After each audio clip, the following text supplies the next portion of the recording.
Hello and welcome to the Saints Spotlight Podcast. On our very special first episode, we are joined by Mr. Incredible himself, Al Wood. Al, who currently serves as the Director of Athletics, Director of Sports Medicine, Head Athletic Trainer, and Strength and Conditioning Coach, talks about his journey to St. Andrews, sharing the space with his triplets, and why he has chosen to give so much of himself to the SAS community for the past 2 decades. Hope you enjoy. Al Wood, what's up? How's it going, Jake Myers? If you could start by walking us through your journey at the University of Delaware, when did you switch majors and decide to pursue athletic training as a career? I went to Delaware with a full ride for civil engineering, and as I started to take the kind of intro classes, which the high school I went to, it was a great school, but this is really going to date me here, but computers were kind of like a new thing, Yeah. especially for schools. That's when we started the big old floppy disks and all that stuff. Day one was like, okay, here's this class. We want you to write a program in Fortran and BASIC and all these kind of computer languages. And I'm just like my high school didn't have computers. So as that process went on and just seeing how, civil engineers, I was doing well in kind of math and sciences, and says, hey, you should try and go into this path. And really, I kind of saw that civil engineering was going to be a lot of sitting at a desk and just kind of that kind of work, and it just wasn't really for me. My roommate at the time, he was a biology or he switched to biology, Okay. and because he kind of wanted to think about physical therapy, and I thought, hey, physical therapy sounds great. It's physical. It's you're around people a lot. My dad had gone to physical therapy, and I was just like, that seems like something cool. So I kind of switched to biology. And then as I got further along in biology and in the early mid 90s, physical therapy was extremely competitive. And it just started looking more and more like maybe going into something like athletic training as a stepping stone would be kind of a better path for me. And at the time, they had this thing called the internship route, which ended right after I got my athletic training certification. But so I graduated with a bio degree and then took another year of classes that were in the athletic training kind of emphasis, this group of classes, and then sat for the exam. And at the time, I had to drive out to Pittsburgh. It was an 8-hour exam. Nowadays they do it all online, everything. But this was like it was pretty high stakes pressure. Passed it the first time. So after you passed the exam in Pittsburgh, how did you end up at St. Andrews? At the time, I was in Middletown as just like a tech for a PT clinic, and making like $7 an hour or something like that, and just making sure things were wiped down and helping watch their therapy. And so it was kind of didn't really take a lot of education to do that. Yeah. And no one was really hiring athletic trainers for that role in the clinic, things like that. And so it was really competitive. But then, unfortunately, the athletic trainer that was here at St. Andrews at the time had like a family tragedy, and she had to leave. And that left Bob Holborn, who was the athletic director at the time, kind of like in mid-fall season, kind of without somebody. And so he called the nearest PT clinic and said, hey, do you have an athletic trainer that can come help out in the afternoons? So I came over, interviewed with him, got hired, and I started just working part-time, just evenings, into the afternoons, for 3 hours a day at that point. As someone that knows you very well, I know the first couple of years at St. Andrews were difficult as you were balancing multiple jobs. Can you describe for our listeners your hectic schedule back then? Yeah, so the first 2 years at St. Andrews, were, again, part-time. So I kept my morning PT clinic job, and that actually was able to kind of go from being a tech to being an on-staff athletic trainer, which still didn't really pay much. But so my mornings, I would come in when the clinic would open at about 7:30 a.m. And it ended up, I bounced around to some clinics. One was in Wilmington, and then I ended up working at one that was right across from Christiana Hospital. So that's still a good solid 30 minutes from here. So I would go there from about 7:30 a.m. until about 1:30 p.m. Then I would drive down, and my apartment was on the way, so I'd stop in, eat, and then come down here and work from about 2:30 to 6:30-ish, depending on the day. And then I would drive back up to Newark. I would go to the gym. I really liked my gym at the time. I would work out at the gym until about, I'd work out from like 7 to about 8:30. Then I would drive back to my apartment, get changed, and then I was bouncing and bar backing at Klondike Kate's up in Newark. Yeah. So I'd get there. I'd start at 9, and I'd go until I'd get home at about 2 a.m. I would get my food ready for the next day, take a shower, get in bed by 2:45, and then wake up at 6:30. And do it all over again. Do it again. And that was my schedule 5 days a week. Now I'd be here on Saturdays, and then Saturday night to Sunday was just the only time I really had at all. And my wife, we were dating at the time, and she had a crazy schedule with U.S. Customs. So we really just had Saturday night and all day Sunday to hang out together. We were just both working like crazy. And that went on for, a while until Bob Colburn went and stood in Tad Roach's office and said, hey, can we get this guy full time? Like we need the help. And as you became a full-time member of the athletic department, each year it seems like you had more to your plate. So in addition to being the head athletic trainer, you are now the director of athletics, director of sports med, and the strength and conditioning coach. How are you able to balance these various responsibilities each day? But it definitely wasn't something that was like these things never really like lived in silos as far as those different jobs.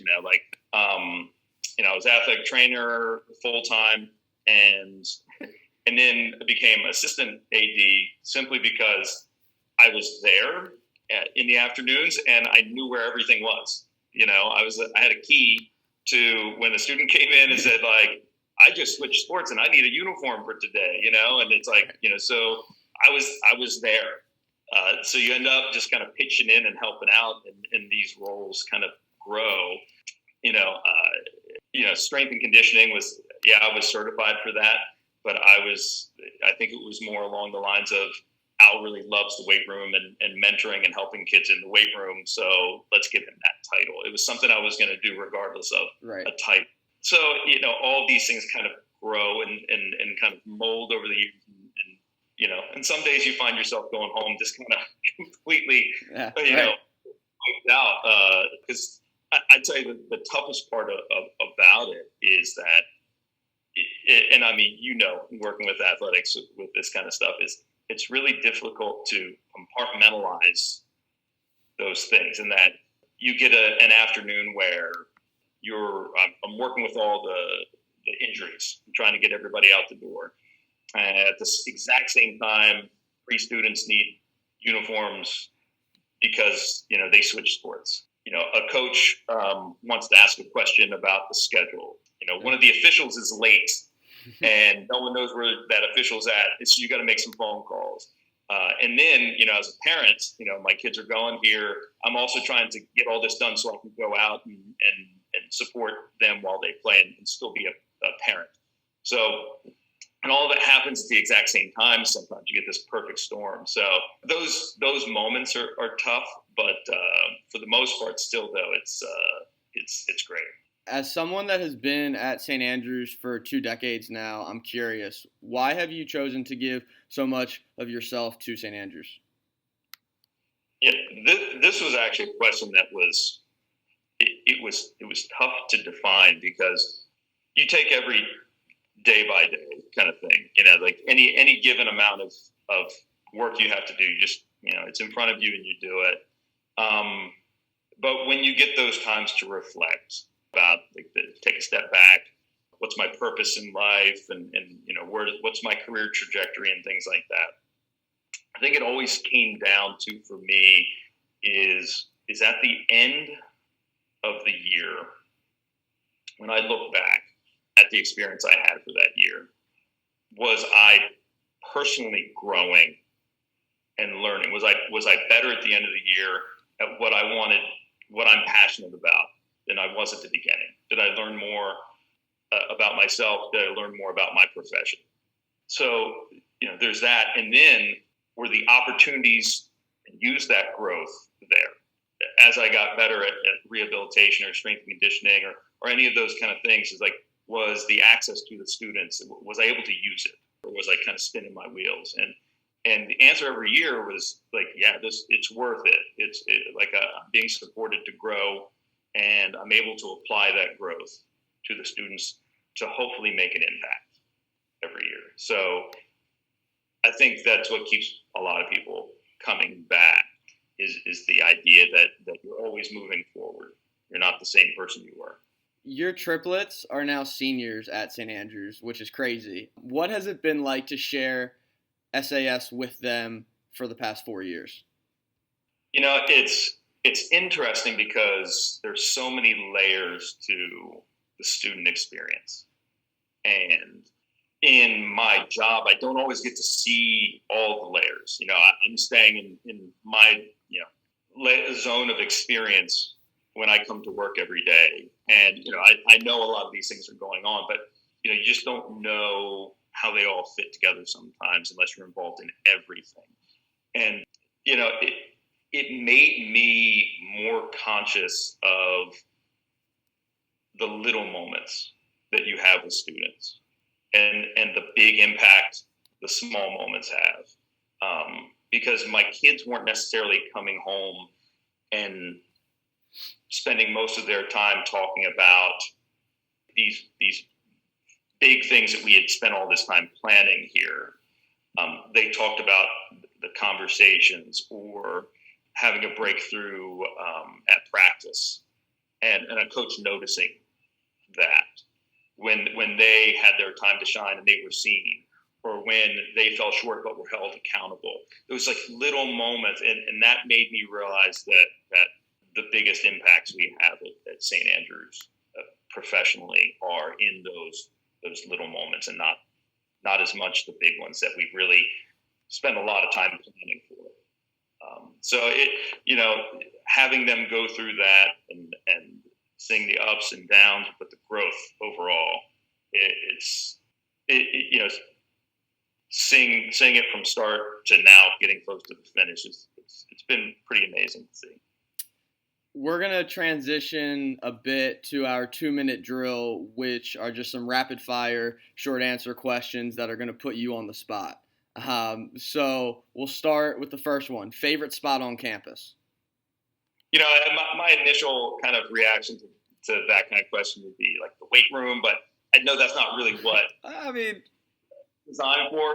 So thinking outside of that box, from a personal note, is during the summers, my after dinner, sometimes the whole family will get on the mule, and all the alums who know me know what the mule is, the red golf cart that it's still running. We'll get on the mule and we will drive the trail that goes along the woods out by the cross country trail. And that loop, the whole loop, takes about 25 minutes on the mule. And it'll be like just a warm evening, the sun's going down and everyone's on there and the kids are talking to each other. And my wife and I are just kind of sitting there quietly, just kind of enjoying some quiet family time of like just the beauty of the nature out there and just being together. And that always is one of my favorite things to do. Your first job? I was a bag boy at a grocery store in Harrington, Delaware called Wheatland. Shout out Harrington. Favorite lift? I love the squat. It's something that I've always personally been good at, but there's so much nuance to screening for it.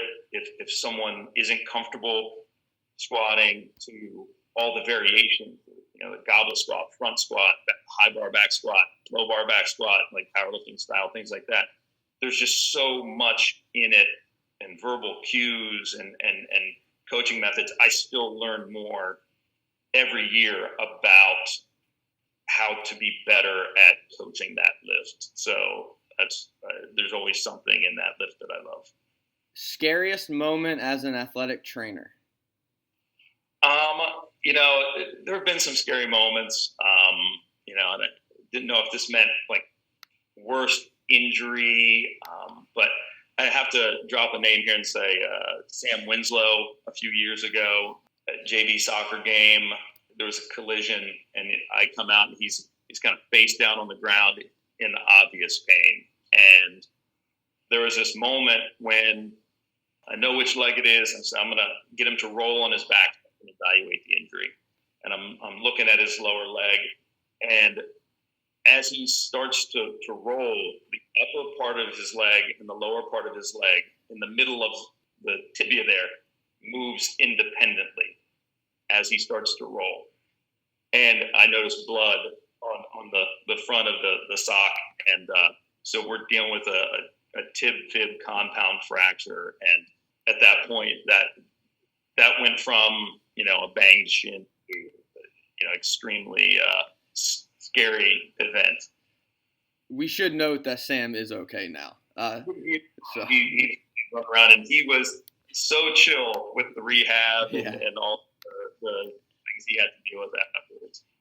Favorite meal at the dining hall? I'm going to just be a traditionalist here and say pizza night. Friday night pizza. Best athlete during your time at St. Andrews? Okay, this is one that I'm probably going to talk way too long for a 2-minute drill. But I went through and thought of these names that through all the different eras, because there have been seasons in my career at St. Andrews. So when I first got here, it was kind of I got to catch the tail end of the Jeff Dwyer, Frank Reynolds, Beth Calder kind of era, okay. And witness them right in the peak of their glory. And then that kind of morphed into the Heidi Pierce, Elizabeth Ross kind of dominance, which then was, I got to witness Eric Boateng, Damon Wilson, and them. And then a few years later, you've got Alexa Caldwell, Steph Chubb were a lot of fun to watch. Yeah. Caleb Brown, one of my favorite athletes at all time, Jake Myers, shout out. And you've got like Louisa Belk and Ben Bentel and Austin Tillman. And, and all of those, you think about Ben and Austin as examples. One of my favorite things about these impactful athletes is here, at least, Ben and Austin, while they are basketball players, highly successful basketball players, Ben on the soccer field and Austin on the football field were, you could almost say they were more intimidating in those sports. Yeah. I'm here. So that was fun. But I've left one name out that I looked at this question and said, in my mind, if I had to go back, if I got to go back and watch one athlete play one game, it would be Elijah Weeks. Yep. Just somebody who you got a sense that, watching him play in his dominant years in football. Yeah. Your best running back in the state.